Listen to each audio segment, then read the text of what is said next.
আসসালামু আলাইকুম। বুঝতেই পারছেন আজকে কি রেসিপি নিয়ে হাজির হলাম। আমাদের নিজেদের পালার ফ্রেশ একদম টাটকা হাড়যুক্ত একটা হাঁসের মাংসের পিস নিয়ে আসলাম।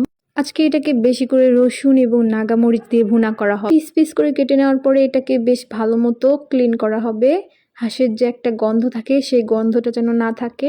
এই মজাদার দেশি হাঁসের মাংস পছন্দ করে না এমন লোক পাওয়া আসলে বিরল।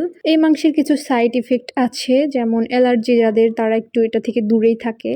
তো এই দেখেন আমাদের গাছ থেকে, ছাদ বাগানের গাছ থেকে নাগামরিচ বা বোম্বাই মরিচ ছিঁড়ে নিয়ে আসলাম। এটা রান্নার শেষ পর্যায়ে উপর দিয়ে দিয়ে দেওয়া হবে। তো দেখেন কথা বলতে বলতে ভাবি রান্না শুরু করে দিয়েছে। এখানে পেঁয়াজ ভেজে নিচ্ছে। এই হাঁসের মাংসটা পোলাও, সাদা ভাত অথবা খিচুড়ির সাথে দারুণ মানায়। আমার কাছে এটা সাদা ভাতের সাথে বেস্ট লাগে, তাই আজকে আমরা হাঁসের মাংসের সাথে সাদা ভাতও করেছিলাম, সাথে একটু বেগুনও ভেজেছিলাম। আজকে ভিডিওটা একটু বেশি বড় হয়ে যাচ্ছিল জন্য ওগুলা কিছুই অ্যাড করিনি, শুধু হাঁস বোনাটাই দিয়েছি। আদা রসুন তো একটু বেশি দিতেই হবে, যেহেতু হাঁসের মাংস যেন কোনো প্রকারের গন্ধ না থাকে। আর একটু বেশি টেস্ট করার জন্য মশলা টশলা একটু বেশি দিতে হবে।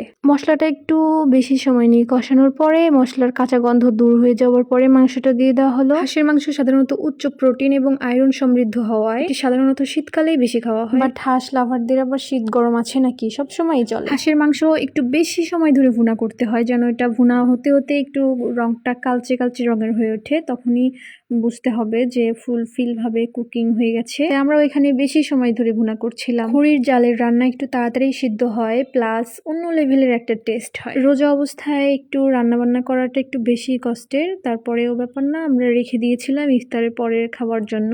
আসলে অনেক অনেক অনেক মজা হয়েছিল। ঝোল দিয়ে কিছুক্ষণ ঢেকে রাখার পরে রান্না প্রায় শেষের দিকে এখন বোম্বাই মরিচটা দিয়ে দেওয়া হলো। আমার এই একটাই মিনিয়েচার সেটআপে প্রতিদিন রান্নার ভিডিও দেখতে দেখতে হয়তো বা আপনারা একটু বোরিং হয়ে যাচ্ছেন। টেনশনের কারণ নেই, খুব শীঘ্রই আপনাদের জন্য নতুন একটা সেটআপ নিয়ে আসবো ইনশাল্লাহ। আর মাত্র কিছুদিন একটু কষ্ট করে দেখেন।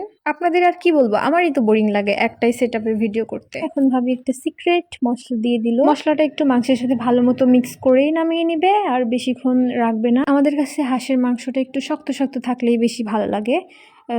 সব অন্যান্য মাংসের মতো যদি এটা একদম সফট হয়ে যায় তাহলে পিওর হাঁসের মাংসের মতো লাগে না আর কি। এই তো রান্না শেষ, এখন ভাতের সঙ্গে সার্ভ করে দেওয়া হচ্ছে। অনেকে বলেন ভ্যানে করে ভাত কোথায় যাচ্ছে। আসলে এই ভ্যানের উপরে খাবার সার্ভ করতে আমার একটু অ্যাস্থেটিক লাগে বা ভালো লাগে, তাই জন্যই করি, তাছাড়া আর কিছু না। বাট আপনাদের ভালো না লাগলে বলতে পারেন, করব না।